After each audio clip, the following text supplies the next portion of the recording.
Hi hello everyone. आज हम करेंगे चैप्टर 5। जिससे उससे पहले मैं आपको एक इन्फॉर्मेशन दे दूं कि अगर आप जुडिशरी की प्रिपरेशन करना चाहते हैं तो आप अनअकैडमी के प्लेटफॉर्म को यूज़ कर सकते हैं और मेरा कोड यूज़ कर सकते हैं कुशांक 10, जिससे कि आपको फ्री स्पेशल लाइव क्लासेस मिल जाएंगी और अगर आप सब्सक्रिप्शन लेना चाहेंगे तो आपको उसके ऊपर 10% ऑफ मिल जाएगा। देन अगर आप अनअकैडमी लेते हैं तो आप compete with thousands of aspirants and stand out from the crowd. Expert guidance for your judiciary 2021 preparation. Judiciary Iconic now live doubt solving, get personalized one-to-one doubt solving with exam experts, live mentorship, then means focused test series, and all benefits of Plus subscription. Then free special classes every day. Indian contract act, CPC, jurisprudence, Hindu law, सब कुछ आपको मिलेगा।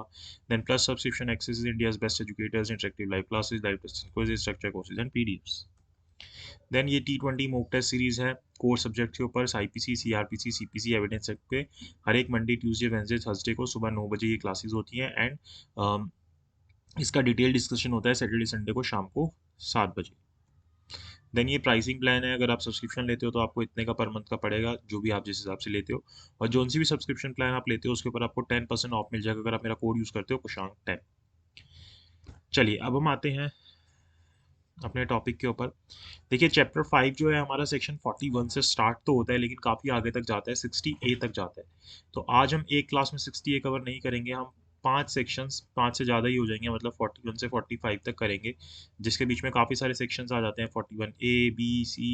तो वो सारे हम cover करते हुए चलेंगे, ठीक है। तो आई होप आपको 40 सेक्शन तक याद हो गया हो जिस हिसाब से अभी तक हमने किया है। अब हम 41 सेक्शन से करेंगे अरेस्ट ऑफ पर्सन्स। अब देखिए हम किस तरीके से अरेस्ट करेंगे, उसके लिए हमें सारी चीज़ें यहाँ पे बताई गई है। सबसे पहले हमें बताता है कि कब पुलिस जो होती है विदाउट वारंट किसी पर्सन को अरेस्ट कर लेती है। विद वारंट के लिए हमें कौन से सेक्शन में जाना पड़ता है, सेक्शन 71 के अंदर, 71 वाले सेक्शंस को देखना पड़ता है। चैप्टर जो इसके बाद आता है, सम्मन्स के बाद जो आता है 7 चैप्टर जो आता है वहाँ पे देखते हैं। और जो जब हम सम्मन्स भेजते हैं तो हम सेक्शन 61 से 69 तक रहते हैं। और अब हम क्या कर रहे हैं, अरेस्ट ऑफ पर्सन्स की बात कर रहे हैं कि किस तरीके से हम पर्सन्स को अरेस्ट कर सकते हैं। तो सेक्शन 41 हमें बोलता है कि कोई भी पुलिस ऑफिसर होगा वो बिना मजिस्ट्रेट के ऑर्डर के या फिर उसके बिना वारंट के वो अरेस्ट कर सकता है किसी व्यक्ति को। कब कब वो अरेस्ट कर सकता है वो हमें सबसेक्शन 1 के इन 3 क्लोजेज में बता रखा है। तो देखो सबसे पहले, जब वो कोई पुलिस ऑफिसर की प्रेजेंस में कॉग्निजेबल ऑफेंस कमिट करता है कोई पर्सन, तो वहाँ पे वो पुलिस ऑफिसर उस व्यक्ति को बिना मजिस्ट्रेट के ऑर्डर के, बिना वारंट के अरेस्ट कर सकता है। देन अरेस्ट करने के बाद के जो प्रोसीजर होंगे वो तो फॉलो करने पड़ेंगे, लेकिन यहाँ पे राइट दे दिया गया कि आपको मजिस्ट्रेट की परमिशन लेने की ज़रूरत नहीं है। Then against whom a reasonable complaint has been made। अब ये दूसरा बता रहा है कि किस पर्सन को ऑन और अरेस्ट किया जा सकता है। दूसरा व्यक्ति वो होता है जिसके अगेंस्ट क्या मिली है, रीजनेबल कंप्लेंट मिली है। क्या रीजनेबल कंप्लेंट मिली है या क्रेडिबल इंफॉर्मेशन मिली है कि उस व्यक्ति ने क्या किया है, कॉग्निजेबल ऑफेंस कमिट किया है, या फिर रीजनेबल सस्पिशन है, मतलब ऐसा डाउट है कि उसने किया है। रीजनेबल कंप्लेंट, क्रेडिबल इंफॉर्मेशन या रीजनेबल सस्पिशन है कि उसने कोई कॉग्निजेबल ऑफेंस कमिट किया है जिसके अंदर कितनी पनिशमेंट है, 7 साल से कम की पनिशमेंट है या फिर मैक्सिमम 7 साल तक की पनिशमेंट है। और साथ साथ उसके अंदर फाइन भी है। ऐसे कई ऑफेंसेस जो कि आईपीसी के अंदर बता रखे हैं, उनके अंदर आईपीसी के अलावा कोई स्पेशल लॉ है तो वहाँ पे भी उनके अंदर अगर ये कंडीशन सेटिस्फाई हो जाती है तो पुलिस उस व्यक्ति को बिना वारंट के और बिना मजिस्ट्रेट के ऑर्डर के अरेस्ट कर सकती है। सबसे पहली चीज़, ऐसी सिचुएशन के अंदर अगर पुलिस के पास रीज़न टू बिलीव है, पुलिस के पास क्या है, रीज़न टू बिलीव है क्या, कि इस कंप्लेंट, इंफॉर्मेशन या सस्पिशन के बेसिस पे उस व्यक्ति ने वो ऑफेंस कमिट किया है, that such person has committed said offence. दूसरी चीज़, police officer is satisfied that such arrest is necessary, और पुलिस ऑफिसर इस बात से सेटिस्फाई हो जाता है कि ये अरेस्ट करना ज़रूरी है, नेसेसरी है। ठीक है। तो ये दो चीज़ें हो गई हमारी। पहली बात तो वो कंप्लेंट, इंफॉर्मेशन और जो सस्पिशन है वो उसके रिगार्डिंग पुलिस को क्या है, रीजन टू बिलीव है कि हाँ ये जो इन्फॉर्मेशन मिली है सही है, इस पर्सन ने ऑफेंस किया है। एंड देन सेकंड चीज़ की पुलिस सेटिस्फाई हो जाती है कि इस व्यक्ति को अरेस्ट करना क्या है, नेसेसरी है। क्यों नेसेसरी है, ताकि ये और फर्दर ऑफेंस ना कर पाए, ठीक है, और इन्वेस्टिगेशन के लिए इसको अरेस्ट करना ज़रूरी है।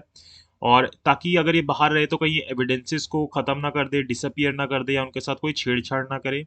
और साथ ही साथ कोई भी इंड्यूसमेंट ना करे किसी भी विटनेस के साथ, या किसी व्यक्ति को थ्रेट ना करे, धमकी ना दे या प्रॉमिस ना करे उसके साथ, जिसको भी उस एक्ट के एक्वेंटेड, मतलब उन फैक्ट से एक्वेंटेड है जो कि उसने किया है, उस ऑफेंस के फैक्ट से एक्वेंटेड है, उसको पता है वो ऑफेंसेस जो भी विटनेसेस हैं उनके साथ इंड्यूसमेंट, थ्रेट या प्रॉमिस ना करे।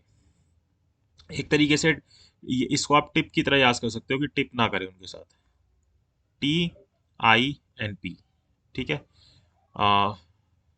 Then as unless such person is arrested his presence in the court whenever required can not be insured, और अगर उस व्यक्ति को अरेस्ट नहीं किया गया तो जब भी उसको कोर्ट में बुलाना होगा वो कोर्ट में प्रेजेंट नहीं होगा, तो इसलिए यहाँ पे उसको अरेस्ट करना जरूरी है। अगर ये कंडीशन सेटिस्फाई हो जाती है तो वहाँ पे उस व्यक्ति को अरेस्ट करना पड़ेगा बिना वारंट के और बिना मजिस्ट्रेट के ऑर्डर के। And the police officer shall record while making such arrest his reason in writing, और जब भी इस तरीके से कोई पुलिस ऑफिसर किसी व्यक्ति को अरेस्ट करेगा वहाँ पे अपने रीजन जरूर लिखेगा राइटिंग के अंदर कि क्यों वो उसको बिना मजिस्ट्रेट के ऑर्डर के विदाउट वारंट अरेस्ट कर रहा है। तो वो इन्हीं रीजंस को लिखेगा कि क्यों उसको ऐसा लग रहा है, ये सारी चीज़ें वो लिखेगा, ठीक है। देन प्रोविजियो के अंदर क्या बोलता है,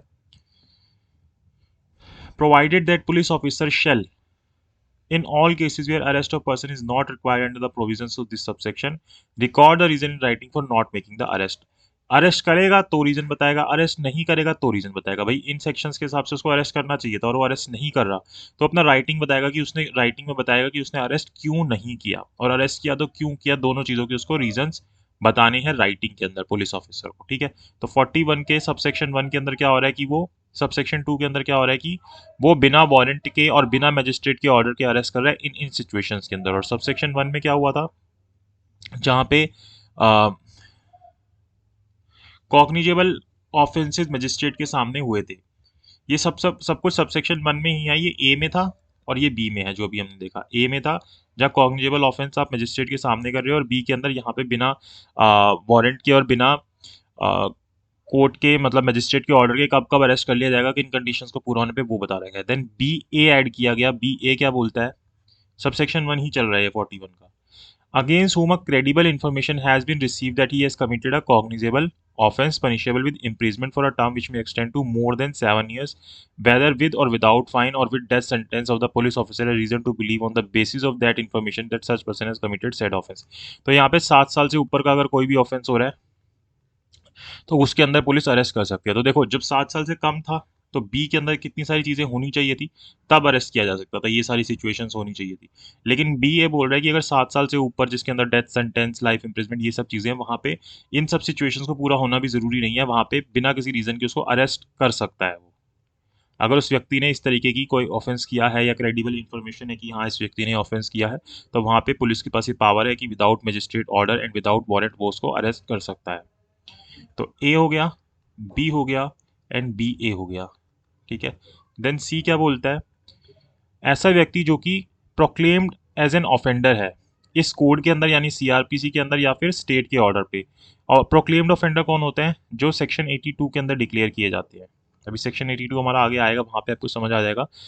ऐसे व्यक्ति होते हैं जिनको कोर्ट में बुलाया जा रहा होता है, उनके against bailable, non bailable warrant सब कुछ इश्यू हो जाते हैं, न्यूज़पेपर में एडवर्टीजमेंट निकल जाती है, उसके बावजूद भी वो कोर्ट में अपीयर नहीं होते, तो उनको हम प्रोक्लेम्ड ऑफेंडर बोल देते हैं, घोषित अपराधी बोल देते हैं। फिर जहाँ पे भी वो मिलते हैं उनको अरेस्ट किया जा सकता है।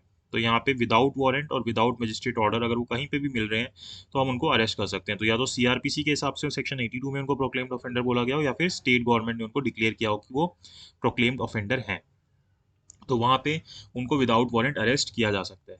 और डी के अंदर बोल रहे हैं, कोई भी ऐसा व्यक्ति जिसके पोजीशन के अंदर कोई ऐसी चीज़ मिलती है जो कि रीजनेबली सस्पेक्टेड है कि वो क्या चीज़ है, चोरी की प्रॉपर्टी है, and who may reasonably be suspected of having committed an offence with reference to such thing, और ऐसा रीजन टू सस्पेक्ट है कि उसने उस चोरी की प्रॉपर्टी के रिगार्डिंग कोई ऑफेंस किया है। तो उसके पास अगर कोई चोरी की चीज़ है और साथ ही साथ ऐसा रीजन टू सस्पेक्ट है कि उसने उस चोरी की चीज़ से कोई ऑफेंस किया, तो वहाँ पे भी without magistrates order and without warrant that person can be arrested. So subsection 1 के ए के अंदर था कि जहाँ पे कॉग्निजेबल ऑफेंस आप पुलिस के सामने कर रहे हो, बी के अंदर है कि आप 7 साल से कम वाला ऑफेंस कर रहे हो तो आपको कुछ कंडीशंस पूरी करनी पड़ेंगी। सी के अंदर आपका क्या आ जाता है, सी से पहले बी ए आता है। बी ए के अंदर अगर आप 7 साल से ज़्यादा का कोई ऑफेंस कर रहे हो, और सी के अंदर क्या आ जाता है कि अगर आप प्रोक्लेम्ड ऑफेंडर आपको कहीं पे मिल रहा है, और डी के अंदर क्या है कि आपके पास कोई भी चोरी की चीज़ है। देन ई के अंदर क्या बोलता है, who obstruct the police officer while in execution of duty, कि अगर कोई पुलिस ऑफिसर अपना काम कर रहा है और उसको आप उसके काम के दौरान रोकते हो तो वहाँ पे भी आपको अरेस्ट किया जा सकता है। या फिर हु हैज एस्केप्ड और attempt to escape from lawful custody, या फिर कोई ऐसा व्यक्ति जो कि भाग रहा है कस्टडी से। ठीक है, तो वहां पे आप उनको अरेस्ट कर सकते हो। ये एस्केप वाली की जुरिस्डिक्शन हमारी कहाँ पे बनती है, ये आपको सेक्शन 181 के अंदर दे रखा है। देन एफ के अंदर बोलता है who is reasonably suspected of being deserter from any armed forces of the union, कि वो डिजर्टर है आर्म फोर्सेज से। डिजर्टर मतलब कि जैसे आप अगर आर्म फोर्सेज छोड़ के आते हो तो आपको विद प्रोसेस छोड़नी होती है, आपको वहाँ पे रेजिग्नेशन दे के रिटायरमेंट लेनी होती है, लेकिन आप ऐसे ही छोड़ के आ जाते हो तो आपको डिजर्टर बोला जाता है। तो अगर कोई व्यक्ति डिजर्टर पता चलता है तो उसको भी without warrant and without magistrate order arrest किया जा सकता है, कि ये आर्म फोर्सेज का डिजर्टर है तो उसको अरेस्ट करने की पावर है। और जी पॉइंट में बोल रहा है who has been concerned in or against whom a reasonable complaint has been made or credible information has been received or reasonable suspicion exist. वही तीन चीजें आ रही हैं। Is having been concern in any act committed at any place out of India which if committed in India would have been punishable as an offence and for which he is under law relating to extradition और otherwise liable to be apprehended और detain in custody in India. यानी कि वो व्यक्ति क्या है, India से बाहर कोई ऑफेंस करके आया है जिसके लिए वो इंडिया के अंदर वहाँ पे लाइबल होता है, तो उसको इंडिया में भी जहाँ पे वो मिलेगा वहाँ पे अरेस्ट किया जा सकता है। यहाँ पे काउंटर पार्ट कौन सा आ जाएगा आपका, सेक्शन 3 और 4 ऑफ आईपीसी, और हमें इसकी जुरिस्डिक्शन कहाँ पे बता रखी है, सेक्शन 188 ऑफ आईपीसी के अंदर, सॉरी सीआरपीसी के अंदर बता रखी है इसकी जुरिस्डिक्शन। ठीक है, तो ये वाले पार्ट के साथ जी के साथ 41 सब सेक्शन 1 के जी के साथ section 3 4 of IPC and section 188 of CrPC हमें याद रखना है, तो आप अपने बेरेट में साथ में लिख लेना इस जगह पे। ठीक है, देन एच के अंदर बोल रहा है who being release convict commit breach of any rule under subsection 5 of section 356। तो अगर कोई रिलीज कन्विक्ट है और वो सेक्शन 356 सबसेक्शन 5 के अंदर कोई भी ब्रीच करता है उस रूल का, तो उसको भी अरेस्ट किया जा सकता है without warrant and without magistrate order.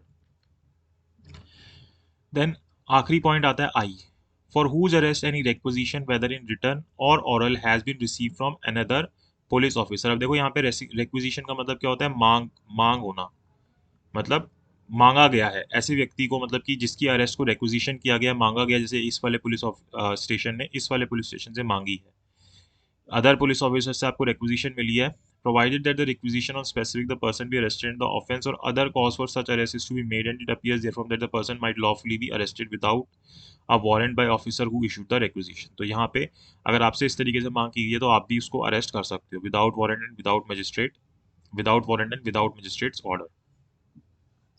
तो ये हमारा आई तक हो गया। देन सब सेक्शन 2 क्या बोलता है कि subject to the provisions of section 42, अभी सेक्शन 42 हमारा आगे आएगा। No person concern in a non cognizable offence, अगर कोई भी व्यक्ति जो नॉन कॉग्निजेबल ऑफेंस के अंदर है या फिर जिसके अगेंस्ट कंप्लेंट मिली है या क्रेडिबल इंफॉर्मेशन है या रीजनेबल सस्पिशन एग्जिस्ट करता है, उसको हमें क्या करना पड़ेगा, अरेस्ट करना पड़ेगा, एक्सेप्ट अंडर अ वारंट और ऑर्डर ऑफ अ मजिस्ट्रेट। ठीक है, तो सेक्शन 42 के हिसाब से यहाँ पे हम उसको अरेस्ट कर सकते हैं without warrant and without magistrate. यहाँ पे यही होता है कि अगर जैसे आप किसी व्यक्ति ने कोई नॉन कॉग्निजेबल ऑफेंस किया और वो व्यक्ति आपको अपना नाम और एड्रेस नहीं बता रहा पुलिस ऑफिसर को, तो पुलिस ऑफिसर के पास ये पावर है कि वो उस व्यक्ति को अरेस्ट कर सकती है उसका नाम और एड्रेस जानने के लिए, या फिर ऐसा लगता है कि गलत बता रहा है तो भी कर सकती है, बट उसके बाद छोड़ना पड़ेगा उसको। ठीक है, तो 41 के अंदर हमें इतनी चीज़ दे रखी है। आई होप आपको 41 याद हो गया और एक बार अच्छे से रिवाइज कर लेना, फिर आपको और मतलब माइंड में बैठ जाएगा।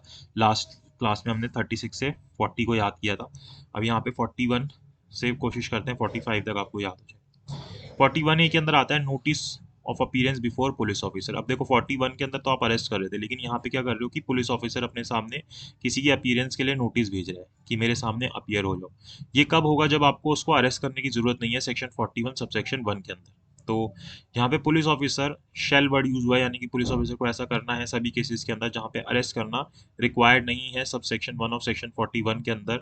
तो उसके लिए क्या करेगा, उसको एक नोटिस इशू करेगा उस पर्सन को जिसके अंदर डायरेक्शन दी जाएगी, जिसके अगेंस्ट भी रीजनेबल कंप्लेंट आई है या क्रेडिबल इन्फॉर्मेशन मिली है या फिर रीजनेबल सस्पिशन एग्जिस्ट करता है कि उसने कोई कॉग्निजेबल ऑफेंस कमिट किया है, कि वो उस पुलिस वाले के सामने अपीयर हो, उस पुलिस ऑफिसर के सामने अपीयर हो, तो वहां पे उसको इस तरीके से नोटिस भेज दिया जाएगा। तो कहीं पे भी बुला सकता है उसको अपीयर होने के लिए। ठीक है, और जिस भी व्यक्ति को ये नोटिस इशू होगा उसकी ये ड्यूटी बनती है कि वो उस नोटिस को क्या करे, कंप्लाई करे, जो भी उसको टर्म्स ऑफ नोटिस दी गई है उसके हिसाब से उसको वो कंप्लाई करे। और जब तक वो व्यक्ति उस नोटिस को कंप्लाई करता है या कंटिन्यू टू कंप्लाई करता है नोटिस के साथ, उसको अरेस्ट नहीं किया जाएगा उस ऑफेंस के रिगार्डिंग, अनलेस जब तक कि पुलिस के पास कोई रीज़न नहीं है और उस रीज़न को रिकॉर्ड नहीं किया गया कि क्यों उसको अरेस्ट किया जाना चाहिए पुलिस के ओपिनियन के हिसाब से, तो फिर उसको अरेस्ट कर लिया जाएगा। और किसी पॉइंट के ऊपर अगर वो पर्सन किसी भी टाइम पे फेल कर जाता है उन टर्म्स को कंप्लाई करने के लिए, या अनविलिंग होता है अपनी आइडेंटिटी को बताने के लिए अपने आप ही, तो पुलिस ऑफिसर के पास ये पावर होती है कि वो उसको कॉम्पिटेंट कोर्ट के बिहाफ पे अरेस्ट कर ले। तो subject to the orders as may have been pass by competent court, कि जो भी ऑर्डर्स पास किए जा रहे हैं कॉम्पिटेंट ऑर्डर के द्वारा, उसको फिर वो अरेस्ट कर सकती है। ठीक है, तो 41A के अंदर क्या हो रहा है, नोटिस हो रहा है। यहाँ पे अरेस्ट विदाउट वारंट नहीं किया जा रहा। ठीक है, यहाँ पे कॉम्पिटेंट कोर्ट का ऑर्डर लेना पड़ेगा अरेस्ट करने से पहले। 41 के अंदर अरेस्ट विदाउट वारंट हो रहा है, यहाँ पे नहीं होगा ऐसा, यहाँ पे नोटिस भेजा जा रहा है। देन 41B के अंदर क्या हो रहा है, procedure of arrest and duties of officer making arrest. अब यहाँ पे बता रहा है कि क्या प्रोसीजर है अरेस्ट का और क्या ड्यूटीज हैं जो व्यक्ति अरेस्ट कर रहा है उसकी। अब देखो प्रोसीजर, ये अरेस्ट से रिलेटेड काफ़ी सारी जगह पे बात होगी। अभी 41B के अंदर आएगा आपका 43, 44 और सेक्शन 80, जहाँ पे वारंट को कैसे, अरेस्ट वारंट को कैसे एग्जीक्यूट करते हैं, अरेस्ट करते हैं, वो आएगा। तो ये सारे अरेस्ट के प्रोसीजर के बारे में बात करेंगे। ठीक है, तो देखो क्या बोल रहा है कि every police officer while making an arrest shall, जब भी कोई पुलिस ऑफिसर क्या करेगा, अरेस्ट करेगा, तो उसको क्या करना होगा, अपने accurate visible and clear identification अपने नाम की उसको लगानी है अपने साथ, ताकि उसकी आइडेंटिफिकेशन हो सके। और जब भी वो अरेस्ट करेगा तो एक मेमोरेंडम ऑफ अरेस्ट बनाएगा। क्या बनाएगा, मेमोरेंडम ऑफ अरेस्ट बनाएगा। और इसके साथ साथ एक वो क्या बनाता है, सीजर मीमो भी बनाता है, जो भी हमारा आएगा सेक्शन 51 या इन सब के अंदर आएगा, सीजर मीमो बनाता है। तो यहाँ पे क्या करेगा, prepare a memorandum of arrest बनाएगा, जिसके अंदर वो कम से कम एक विटनेस के सिग्नेचर लेगा जिसके सामने उस व्यक्ति को अरेस्ट किया जाएगा। Who is member of the family of person arrested or a respectable member of locality where the arrest is made, जो कि कौन व्यक्ति होगा विटनेस, या तो उस व्यक्ति का फैमिली मेंबर होगा जिसको अरेस्ट किया जा रहा है, या फिर उसकी सोसाइटी का कोई रिस्पेक्टेबल मेंबर होगा। अब रिस्पेक्टेबल मेंबर कोई भी हो सकता है। अब यहाँ पे ऐसा नहीं है कि कोई अलग से रिस्पेक्ट मिली हुई हो जिसको, बट ये नहीं होना चाहिए कि उसके ऊपर चोरी के चार्जेस लगे हुए हैं या चोरी के ऑफेंस प्रूव हुआ हुआ है, वो जेल काट के आया हुआ है, ऐसा पर्सन को रिस्पेक्टेबल नहीं बोला जाएगा। बाकी नॉर्मल कोई भी सोसाइटी में जो रह रहा है उसको हम रिस्पेक्टेबल मेंबर ऑफ सोसाइटी बोल देंगे। देन अब ये चीज़ होने के बाद जिस व्यक्ति को अरेस्ट किया गया वो भी काउंटर साइन करेगा उसके ऊपर। यानी कि आप क्या करोगे, ऐसे जब मीमो बनाओगे कि जिसको अरेस्ट किया उसकी डिटेल वगैरह आती है, तो एक विटनेस के साइन कराया आपने और जिसको अरेस्ट किया वो भी वहाँ पे साइन करेगा। एंड और क्या चीज़ करनी है प्लस, इसके अलावा क्या करना है, inform the person arrested unless the memorandum is attested by the member of his family that he has right to have a relative or a friend name by him to be inform of his arrest. तो यहाँ पे उस व्यक्ति को जिसको arrest किया गया उसको ये बताना होगा कि जब तक, मतलब मान लो उसका अगर मेमोरेंडम अटेस्ट हो गया है तो सीधी सी बात है उसके घर वालों को पता चल गया है। अगर ये अटेस्ट नहीं हुआ है उसकी फैमिली के द्वारा या उसके फ्रेंड के द्वारा, तो वहाँ पे उसको ये बताया जाएगा कि उसके पास ये राइट है कि वो अपने रिलेटिव या फ्रेंड को बता सकता है कि उसको अरेस्ट कर लिया गया है। तो 41B के अंदर हमें प्रोसीजर बता रखा है कि किस तरीके से अरेस्ट किया जाएगा। ठीक है, तो 41A के अंदर क्या बताया था, नोटिस भेजने का। 41 के अंदर क्या बताया था, अरेस्ट करने का विदाउट वारंट। 41B के अंदर हमें क्या बताया गया है, प्रोसीजर बताया गया है जो कि अरेस्ट करते वक्त फॉलो करना होगा। 41C के अंदर बता रहा है, इसमें से आपका प्री का क्वेश्चन बना हुआ है, कई बार आप देखना 41C में से कि जो कंट्रोल रूम है वो कहाँ पे बनाए जाएंगे। तो आपको ऑप्शन देता है कि डिस्ट्रिक्ट लेवल पे, स्टेट लेवल पे, या दोनों के ऊपर, या नन ऑफ द अबव। तो आपको दोनों पे करना होगा। तो ये स्टेट गवर्नमेंट को ड्यूटी बताई गई है कि वो क्या करेगी, पुलिस कंट्रोल रूम बनाएगी, पीसीआर रूम जिनको बोलते हैं, पीसीआर जिसको बोलते हैं, हर एक डिस्ट्रिक्ट और स्टेट लेवल के ऊपर से। तो स्टेट लेवल का एक सिंगल होगा जो कि सारे नीचे डिस्ट्रिक्ट लेवल वाले पीसीआरस को कंट्रोल करेगा। और फिर पुलिस, जो स्टेट गवर्नमेंट है वो क्या करेगी, डिस्प्ले लगाएगी on notice board kept outside the control room. जो जितने भी कंट्रोल रूम होंगे उनके बाद एक डिस्प्ले लगाया जाएगा हर एक डिस्ट्रिक्ट के बाहर, जिसके अंदर नेम एंड एड्रेस लिखा जाएगा जिन भी व्यक्तियों को अरेस्ट किया जाएगा उस डिस्ट्रिक्ट के अंदर। और साथ ही साथ नेम एंड डेजिग्नेशन भी लिखी जाएगी उस पुलिस ऑफिसर की जिसने उसको अरेस्ट किया है। ठीक है, सबसेक्शन 2 के अंदर। सबसेक्शन 3 के अंदर क्या होगा, जो कंट्रोल रूम है, जो कंट्रोल रूम है जो कहाँ पे होगा, पुलिस हेडक्वार्टर ऑफ स्टेट्स के ऊपर होगा, क्योंकि ये मेन वाला है स्टेट लेवल पे जो है। और ये क्या करेगा, टाइम टू टाइम इन सभी डिस्ट्रिक्ट वालों से इंफॉर्मेशन लेता रहेगा, किस चीज़ की, details about the person arrested, nature of the offence which they have been charge, और maintain database for the information of the general public की। जनरल पब्लिक के लिए डाटाबेस मेंटेन करेगा कि कौन किसके ऊपर क्या चार्जेस लग रहे हैं, किस टाइम किसको अरेस्ट किया गया। तो ये टाइम टू टाइम इंफॉर्मेशन लेता रहेगा पुलिस हेडक्वार्टर और जो कि स्टेट लेवल का होगा। ठीक है, तो 41 अरेस्ट कर रहे हो। 41A के अंदर क्या कर रहे हो आप, किस तरीके से अरेस्ट कर रहे हो। 41B के अंदर हमने क्या किया, प्रोसीजर किया। 41A के अंदर हमने क्या किया, नोटिस भेजा। 41B के अंदर हमने प्रोसीजर देखा। 41C के अंदर हमने डिस्ट्रिक्ट लेवल पे कंट्रोल रूम्स बताए। 41D के अंदर हम क्या कर रहे हैं, ये हम अधिकार बता रहा है उस व्यक्ति का जो कि अरेस्टेड पर्सन के पास है। अगर उसको अरेस्ट किया जाएगा तो उसके पास ये राइट है कि वो अपने एडवोकेट से मिल सकता है इंटरोगेशन के दौरान। अब इसका मतलब ये नहीं है कि पूरी इंटरोगेशन में उसका एडवोकेट उसके साथ बैठा रहेगा। कभी एक आधी बारी बीच में मिल सकता है, पूरी इंटरोगेशन के दौरान उसका एडवोकेट उसके साथ नहीं बैठेगा।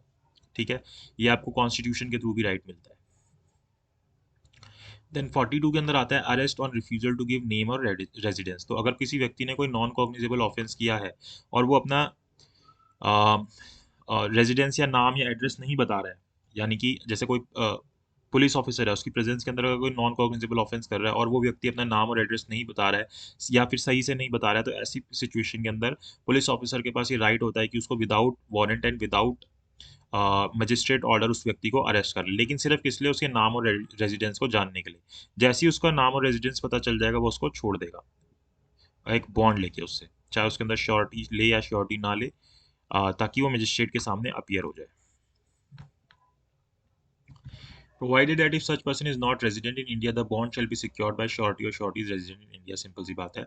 Subsection 3 बोल रहा है should be true name and address of such person is not ascertained within 24 hours from the time of arrest should be he fail to execute a bond, or if so required to furnish sufficient surety he shall forthwith be forwarded to the nearest magistrate having jurisdiction। अगर वो 24 घंटे में अपना सही नाम और address नहीं बताता या फिर बॉन्ड वगैरह नहीं साइन कर पाता तो उसको नियरेस्ट मजिस्ट्रेट के सामने अपीयर करना होगा। ये चीज़ आपको सेक्शन 57 में भी मिलेगी और कहाँ पे मिलेगी, सेक्शन 76 में भी मिलेगी।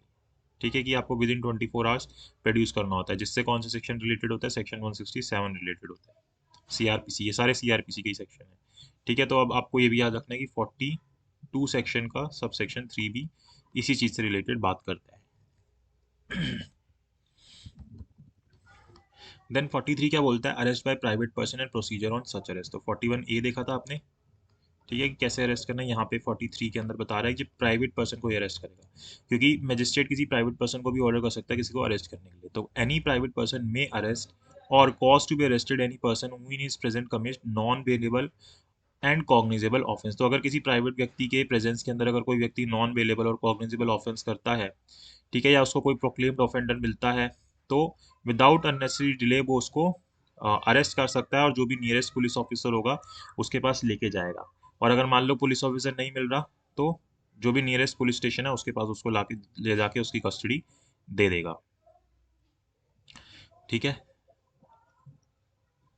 अब मान लो उसने, अब हर एक प्राइवेट पर्सन को तो नहीं पता होता, जैसे अब एक नॉर्मल पर्सन उसको नहीं पता कि कौन सा ऑफेंस नॉन बेलेबल है कॉग्निजेबल। इवन जब हम एलएलबी करते हैं तब भी कितनी सारी नहीं याद रहती कि कौन से नॉन बेलेबल है कौन से कॉग्निजेबल है। तो यहाँ पे अगर कोई व्यक्ति उसको मतलब गुड फेथ में कर लेता है अरेस्ट की, ये सोचते हुए कि ये नॉन बेलेबल कॉग्निजेबल ऑफेंस किया, तो उसके ऊपर कोई ऑफेंस नहीं माना जाएगा उस प्राइवेट पर्सन पे। लेकिन अगर उसको गलत तरीके से कर लेता तो फिर कन्फाइनमेंट का ऑफेंस मान लिया जाएगा, रॉन्गफुल कन्फाइनमेंट का। If there is reason to believe that such person come under the provision of section 49, a police officer shall rearrest him। और फिर अगर पुलिस ऑफिसर को लगता है कि हाँ ये सेक्शन 41 के अंदर आता है जो भी हमने पढ़ा था, तो पुलिस ऑफिसर उसको दोबारा से रीअरेस्ट कर लेगा। If there is no reason to believe that he has committed a non-cognizable offense and he refuses on the demand of police officer to give him name and residence, तो यहाँ पे same section 42 आ जाएगा कि लगता है कि इसने कोई नॉन कॉग्निजेबल ऑफेंस किया है और ये अपना नाम और एड्रेस नहीं बता रहा, तो 42 सेक्शन को आप अप्लाई कर दोगे वहाँ पे। ठीक है, तो प्राइवेट पर्सन किस तरीके से अरेस्ट करेगा। 44 के अंदर आता है कि मजिस्ट्रेट कैसे अरेस्ट करेगा। तो when any offense is committed in presence of magistrate, whether executive or judicial within his local jurisdiction, he may himself arrest or order any person to arrest the offender and may thereupon subject to the provision herein contained as to bail commit the offender to custody। तो यहाँ पे वो क्या करेगा कि जो भी magistrate जिसके प्रेजेंस के अंदर कोई ऑफेंस कमिट हुआ है, चाहे वो एग्जीक्यूटिव मजिस्ट्रेट है या जुडिशियल मजिस्ट्रेट है, अपनी लोकल जुरिसडिक्शन के अंदर वो या तो खुद उस व्यक्ति को अरेस्ट कर सकता है या फिर कोई प्राइवेट पर्सन को ऑर्डर कर सकता है कि वो उसको अरेस्ट कर ले। जैसे हम देखा था ना सेक्शन जो अभी हमने कल देखे थे, कल चैप्टर 4 के अंदर देखे थे कि हम प्राइवेट पर्सन को भी डायरेक्शन दे सकते हैं। तो वही चीज़ है कि प्राइवेट पर्सन को एड करनी होगी किसकी, पुलिस ऑफिसर और मजिस्ट्रेट की। तो यहाँ पे वो एड मांग रहा है एक तरीके से। And may there upon subject to the provision herein contain as to bail commit the offender to custody. और फिर जो भी प्रोविजन है उनको फॉलो करते हुए वो कस्टडी उसकी रख लेगा, जेसी भेजना है, पीसी भेजना है या उसको बेल पे छोड़ना है। Any magistrate, whether executive or judicial, may at time to arrest or direct the arrest in his presence within his local jurisdiction of any person whose arrest is competent at the time in the circumstances of issue warrant। तो कोई भी magistrate ये चीज कर सकता है। ठीक है, तो 44 के अंदर क्या है, अरेस्ट बाय मजिस्ट्रेट हो रहा है।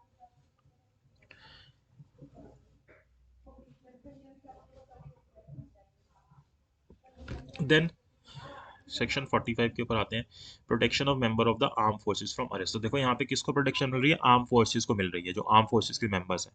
तो ये प्रोटेक्शन आपको और भी जगह पे देखने को मिलेगी, सेक्शन 132 में, सेक्शन 197 में, आर्म फोर्सेस के मेंबर्स को जो प्रोटेक्शन मिलती है सीआरपीसी के अंदर। तो ये जो हमारा 41 टू 44 वाले सेक्शन हमने पढ़े पूरे, जो इंक्लूड किया, तो वहाँ पे किसी भी आर्म फोर्सेस के मेंबर्स को जो कि यूनियन के हैं उनको अरेस्ट नहीं किया जाएगा। पहले आपको क्या करना पड़ेगा, सेंट्रल गवर्नमेंट की कंसर्न लेनी पड़ेगी। अगर वो व्यक्ति अपनी कोई ऑफिशियल ड्यूटी कर रहे थे, उस दौरान अगर उनसे कोई ऑफेंस होता है, तो उसके लिए अगर आपको उन्हें अरेस्ट करना है तो आपको पहले सेंट्रल गवर्नमेंट की कंसर्न लेनी पड़ेगी। और यहाँ पे जो स्टेट गवर्नमेंट है वो नोटिफिकेशन निकाल के डायरेक्ट कर सकती है कि जो प्रोविजंस है सबसेक्शन 1 के, वो किसी और category of members of forces के ऊपर भी अप्लाई हो सकते हैं, जैसे कि सीआरपीएफ या कोई और जो भी फोर्सेज है उनके ऊपर अप्लाई हो जाते हैं। और सीआरपीएफ को वैसे भी आर्म फोर्सेज में इंक्लूड किया जाता है इन सभी सेक्शंस को ट्रीट करते हुए। ठीक है, तो हमारी आर्मी, नेवी, एयरफोर्स तीनों और साथ में सीआरपीएफ, ये सब आर्म फोर्सेज में होती है, लेकिन स्टेट गवर्नमेंट और किसी को भी इंक्लूड कर सकती है नोटिफिकेशन निकाल के। तो यहाँ पे हम 45 तक करते हैं चैप्टर 5 के अंदर। देन अरेस्ट हाउ मीट से सेक्शन 50 तक, 46 से 50 तक हम नेक्स्ट क्लास में कर लेंगे, नेक्स्ट वीडियो में कर लेंगे। एंड देन 51 से जितने आगे के सेक्शन हैं उनको धीरे धीरे करके सीआरपीसी को कंप्लीट कर लेंगे। ठीक है, आई होप आपको यहाँ पे समझ आया। अच्छा लगा हो तो लाइक कीजिएगा, शेयर कीजिएगा और चैनल को सब्सक्राइब जरूर कीजिएगा।